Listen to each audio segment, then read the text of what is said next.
우리가 무릎이 아픈 이유 중에 가장 큰 이유는 무릎 관절염이 진행되는 경우가 많아요. 그런데 이런 통증 신호를 무시하고 계속해서 등산이나 걷기를 많이들 하시는데요. 관절염 시술을 할 수준이었던 게 정말 찍고 들어가서 인공관절까지 가야 되는 그런 상황이 되기 때문에 근육을 키우고 생활 습관을 잘 지켜나가면 더 이상 진행하지 않고 건강하게 잘 지내실 수가 있어요. 가장 중요한 근육이 허벅지 근육이에요. 항염증 물질을 분비해서 지금 염증 자체를 완화하는 효과도 있고 관절을 촉촉하게 부드럽게 유지를 하실 수 있어서 앞에 있는 대퇴사두 근육 강화 운동 Q세트를 해볼 거예요.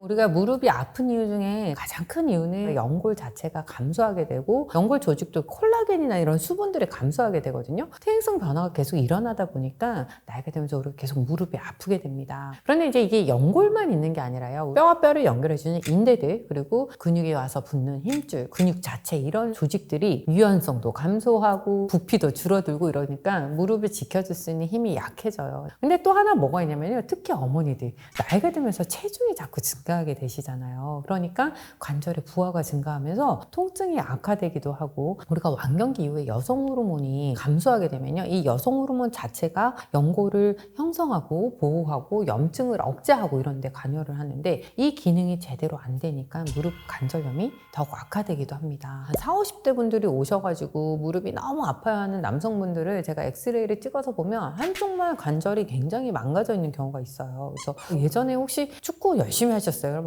맞습니다. 그때 넘어져서 십자인대랑 반월상 연골이랑 나가서 이렇게 수술했거든요 하시는 분들 많거든요. 이처럼 손상이 있으면 보통 한 5년, 10년 정도 지났을 때 무릎 관절염이 진행되어 있는 경우가 많아요. 그러니까 젊은 분들이라고 그래서 꼭 내가 안전하다가 아니라 예전에 이미 다친 병력이 있으신 분들은 그런 퇴행성 관절염이 훨씬 빨리 온다는 거죠. 그런데 그런 병력이 없이도 내가 나이가 들면서 아픈 게 더 심해지는 분들이 있잖아요. 내가 나이가 먹었으니까 내 무릎도 나이가 먹고 국산을 50년, 60년 썼는데 당연히 아픈 거 아니에요, 원장님? 근데 네, 맞습니다. 하지만 그 국산도 관리를 하신 분과 안 하신 분은 차이가 납니다. 제가 설명을 드리거든요. 초기 관절염인 경우에는요, 이때 염증 관리 그리고 근육을 키우고 생활 습관을 잘 이렇게 지켜나가면 더 이상 진행하지 않고 건강하게 잘 지내실 수가 있어요. 그런데 이런 통증 신호를 무시하고 계속해서 축구나 이런 험한 운동들을 하시고 더 가파른 산 이렇게 찾아서 등산하시고 이러시면요, 점점 더 악화될 수밖에 없어요. 거기다가 체중 관리를 안 하시는 분들은 관절경 시술을 할 수준이었던 게 정말 찍고 들어가서 인공관절까지 가야 되는 그런 상황이 되기 때문에 여러분들 무릎 통증은 방치하지 마시고 처음에 통증 신호가 올 때 그때부터 바로 관리를 하셔야 됩니다.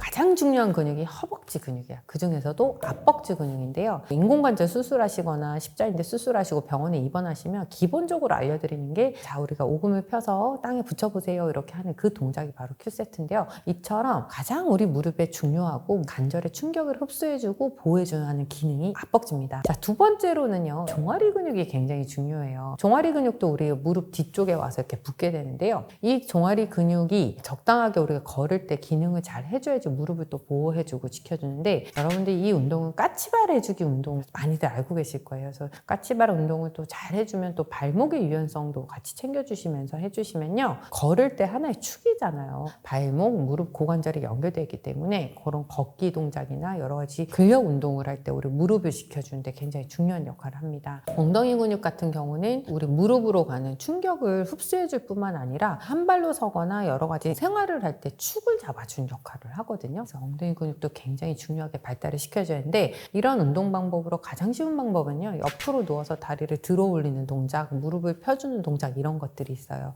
그리고 네 번째로는 등의 기립근이에요. 무릎과 기립근이 무슨 상관관계인가요? 근데 여러분들 무릎 안 좋으신 분들을 보면요. 척추도 이렇게 구부정하게 있으신 분들이 굉장히 많아요. 우리 몸의 무게중심이 앞으로 쏠리게 되면 무릎으로 부하가 많이 가거든요. 당연히 기립근도 강화를 시켜줘서 몸이 꼿꼿하게 펴져야지 무릎에도 부하가 가지 않기 때문에 기립근 펴주는 신전 자세, 천사 자세 이렇게 해서 팔을 올리고 내리는 동작들, 만세 운동들 이런 것들을 같이 해주시면 여러분들 무릎 통증에도 도움이 될 수 있습니다.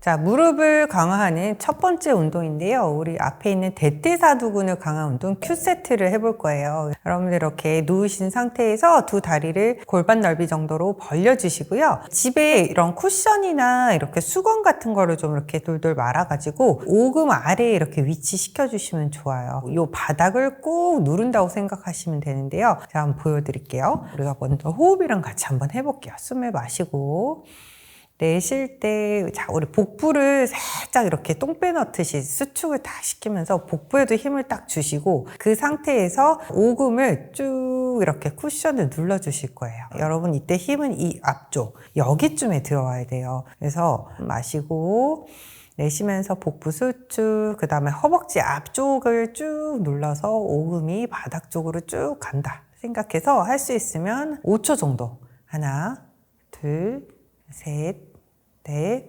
다섯. 다시 힘을 빼시고 다시 한번 해볼게요. 숨을 마시고 내쉬면서 복부 수축해 주시고, 복부를 수축하는 이유는 누를 때 제가 잘못된 자세를 보여드리면 이렇게 허리를 쓰시는 분들이 있어요. 그걸 막기 위해서 복부에 힘을 딱 줘서 내 몸통은 고정을 이렇게 해놓고요. 그 상태에서 복부도 수축하면서 허벅지 앞쪽 근육으로 지그시 눌러주실 거예요. 경우에 따라서는 이렇게 뒤꿈치를 떼도 되는데요. 어떤 분들은 이렇게 하면서 과신전이 돼서 무릎이 아플 수 있기 때문에 뒤꿈치를 떼지 마시고 무릎으로 쭉 오금을 눌러서 5초 정도 유지했다가 이렇게 돌아오는 동작을 하시면 됩니다. 자, 이 동작은요, 이렇게 하는 거를 10번, 그래서 3세트, 그러면 총 30회가 되겠죠? 그렇게 운동을 해주시면 됩니다. 두 번째 동작은 우리 중둔근을 강화시켜주는 근육 운동을 해볼 건데요. 영어로는 클램이라 그러고, 클램은 조개라는 뜻이죠. 조개 운동입니다. 우리가 몸통은 일직선으로 어깨와 골반을 맞춰주시고요. 뒤꿈치도 일직선이 되실 거예요. 그래서 무릎을 앞쪽으로 이렇게 살짝 내밀어 주시면 다리가 V자로 접어지잖아요. 뒤꿈치는 두 개를 꽉 맞물리게 해주시고, 동작을 쉽게 보여드리면 이렇게 올라갔다 내려갔다 하는 동작이에요. 그런데 이 동작에서 가장 중요한 거는요, 여러분이 허리가 아래로 툭 박히지 않게 복부에 힘을 줘서 두 허리 라인이 똑같아지게 만들어 주시고요. 우리 팬티 라인 앞을 손으로 잡아 주실 건데, 이 엄지로 여러분들 중둔근을 만진 상태에서 다리가 이렇게 열릴 때 내 고관절에서부터 얘가 쭉 열린다는 느낌으로 올라갔다가 다시 천천히 내려갈 거예요. 그러면 여러분들 손을 댔을 때 엉덩이 근육이 딱딱한 느낌이 날 거거든요. 한번 해볼게요. 숨을 마시고 내쉴 때 똥배를 살짝 넣으면서 복부를 수축을 해주시고, 그 상태에서 몸이 흔들리지 않게 고관절에서부터 쭉 다리를 들어 올려서 올라갔다가 다시 천천히 내려오실 거예요. 자, 이 동작을 할 때 힘은 어디가 들어가야 된다? 엉덩이, 중둔근 부위가 들어가야 돼요. 이거 할 때 여러분 잘못하면 무릎부터 이렇게 과하게 하면서 허리가 이렇게 왔다 갔다 하면 우리 앞쪽에 있는 정경인대 쪽에 힘이 들어가면서 무릎이 아프실 수 있기 때문에 동작을 제대로 해야 돼요. 허리나 몸통이 움직이지 않고 움직임은 고관절에서만 이렇게 쭉 올라갔다가 내려온다. 자, 이것도 마찬가지로 10번씩 3세트를 해주시는데 좌우로 해주세요. 어르신들이 무릎이 구부정한 채로 많이 다닌다고 말씀드렸잖아요. 그 원인이 바로 이 허벅지 뒤쪽에 있는 햄스트링 근육이 짧아서 그런 경우가 많습니다. 근육이 유연성이 떨어진다는 뜻인데요. 이 근육을 스트레칭을 잘 해주셔야지 무릎에도 통증이 없고 부드럽게 걸음을 잘 걸으실 수 있어요. 그래서 스트레칭 하고자 하는 다리를 세워주시고요. 허벅지 뒤를 깍지를 잡으실 거예요. 이때 어깨가 너무 이렇게 힘이 들어가지 않게 날개뼈는 편하게 바닥에 내려주시고요. 자, 그 상태에서 90도 다리 접어 올려주시고요. 숨을 마시고 내쉬면서 복부를 살짝 수축해주면서 허벅지 앞쪽 근육에 힘을 쭉 주면서 다리를 쭉 천장으로 일자로 뻗어주실 거예요. 아마 다리가 좀 뻣뻣하신 분들은 이 동작이 어려울 수 있거든요. 처음에는 천장으로 발끝이 향하게 해서 쭉 잡아당겨 주시고, 허벅지를 당기는 힘보다는요, 우리 앞쪽 벅지에 힘을 줘서 이 뒤를, 다리를 일자로 펴주신다고 생각하는 게 좋아요. 그래서 이게 잘 되시는 분들은 발끝을 내 몸쪽으로 쭉 당겨서 스트레칭 해주시면 훨씬 좋습니다. 자, 다시 한번 보여드리면요, 허벅지 뒤를 잡고 다리를 일자로 쭉 펴서, 요거는 스트레칭이기 때문에요, 여러분들 하실 수 있으면 15초에서 30초 정도 유지를 하시면 되고, 양쪽을 한 번씩 내지는 두 번씩 해주시면 됩니다. 어떤 운동을 하시든지 갑자기 통증이 생겼다 그러시면 운동을 멈추시는 게 좋아요. 그리고 통증이 좋아질 때까지 아이스팩을 하시고 소염제를 드시면서 기다리시는 게 좋은데, 근데 어르신들 같은 경우에 그런 운동을 하다 갑자기 통증이 발생했다 그러면 한 번 정도는 병원이든 뭐 운동센터든 자세를 좀 점검을 받으시는 게 좋아요. 그리고 이제 그런 운동뿐만 아니라 내가 등산이나 이런 것들 하고 나서 아팠다 그러면 산이 경사도나 이런 것들이 여러분들한테 난이도가 너무 높은 거예요. 그러니까 굳이 그런 코스를 좀 가지 마시고 시간도 줄여보시고 경사도 좀 낮은 길을 택해서 운동을 하시는 게 좋겠습니다. 이 네 가지는 절대 하시면 안 돼요 하는 게 있는데요. 첫 번째, 양반다리. 두 번째, 무릎 꿇기. 세 번째, 쪼그리고 앉기. 그 다음에 네 번째, 한 발 세우고 앉기. 특히 여성분들 의자에 한 발 세우고 한 발은 양반다리에서 식사하시고 하시는 분들 많잖아요. 또 출근해서 일하실 때 의자에 양반다리에서 앉아 계신 분들 굉장히 많거든요. 이제 이런 자세들은 사실 무릎에 좋지 않기 때문에 굉장히 주의를 하시는 게 좋습니다. 또 한 가지 또 뭐가 있냐면, 여러분들 집에서 TV 보실 때 소파에서 다리를 이렇게 딱 뻗어가지고 그 소파 테이블에 다리를 이렇게 뻗어 놓으시는 경우 많잖아요. 그런데 가유연성이라고 남들보다 관절이 유연하신 분들이 있거든요. 근데 그러면 무게중심이 아래로 떨어지면서 무릎이 가신전이 되면서 앞쪽에 슬개골과 뒤쪽 대퇴골 사이가 마찰이 돼서 통증이 생기는 경우도 많기 때문에 무릎이 공중에 떠 있는 상태로 발을 뻗고 있는 거, 요거는 안 하시는 게 좋아요. 그리고 이제 무릎이 아프신 분들은요, 우리가 계단을 내려오거나 산에 가서 내려오는 동작 자체가 굉장한 부하가 실리기 때문에 내려올 때는 엘리베이터를 타거나 험한 산을 올라가지 않는 게 좋으시고요. 특히 어르신들 전원주택 가셔서 쪼그리고 앉아서 그렇게 밭일을 하시는데 그게 되게 무릎이 안 좋거든요. 그래서 우리 집에 관절염, 유전력이 있고 예전부터 아파트 하시는 분들은 아예 전원주택 이사 가시는 것 자체를 고려를 안 하셨으면 좋겠어요. 바닥에 앉는 거 좋지 않다고 말씀드렸잖아요. 허리에도 안 좋고 무릎에도 안 좋거든요.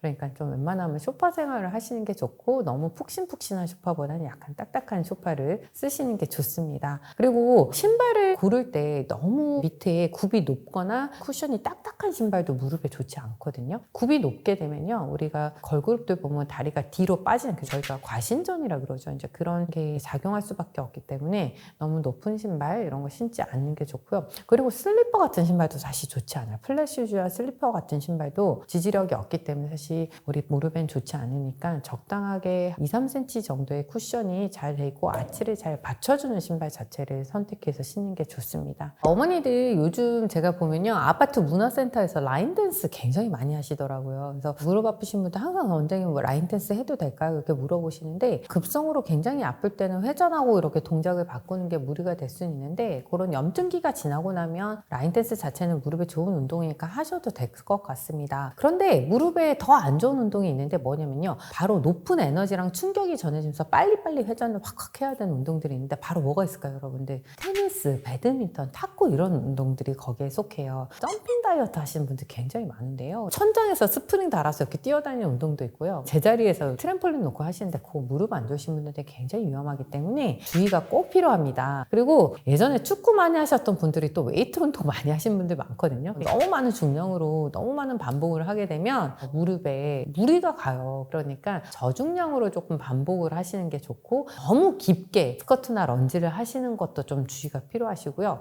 그 다음에 레그 익스텐션이나 레그 프레스가 우리가 알고 있기에는 다리를 튼튼하게 만드는 운동인데, 이걸 고중량으로 하게 되면 과신전이나 이런 것들처럼 허리 손상이나 같이 이제 동반된 손상들이 올 수 있기 때문에 무릎이 안 좋다 하신 분들은 고중량, 나의 한계를 계속 이렇게 테스트하면서 중량을 늘려나가는 거는 안 하시는 게 좋겠습니다. 걷기 운동을 굉장히 많이들 하시는데요, 오히려 잘못 걸으면 내 무릎을 망칠 수도 있다는 사실을 알고 계시나요? 자, 우리가 무릎을 위한 걷기를 할 때 꼭 기억하셔야 되는 건, 여러분 웬만하면 30분 이내로 걸으시고요, 평평한 길에서 좋은 신발을 선택하시고 적당한 속도, 빠른 속도로 좀 걸으시는 게 좋습니다. 우리가 걸을 때 있잖아요, 이 발 자체가 너무 과도하게 바깥으로 이렇게 팔자걸음이 되지 않게, 또는 안짱걸음이 되지 않게 0에서 바깥으로 20도 내에서 웬만하게 안전하게 좀 평행하게 걸으시는 경우가 좋고요. 그 다음에 무릎이 좀 많이 아프신 분들은 너무 과하게 보폭을 넓게 하는 게 좋지는 않아요. 보폭을 넓게 하는 게 운동의 효과는 당연히 좋습니다. 하지만 통증 있으신 분들은 오히려 또 자극이 될 수 있으니까 조금 줄여서 걷는 게 좋고요. 그 다음에 걸으실 때 우리가 발을 앞으로 내민다고 생각하지 마시고요. 저는 항상 설명드려요. 고관절에서 허벅지 뼈가 앞으로 나간다. 우리 국민체조 하듯이 다리를 들어 올리는 힘이 있어야 돼요. 그래서 우리가 전진을 하는 힘은 이 고관절 쪽에 복부 쪽에서 힘이 나와야지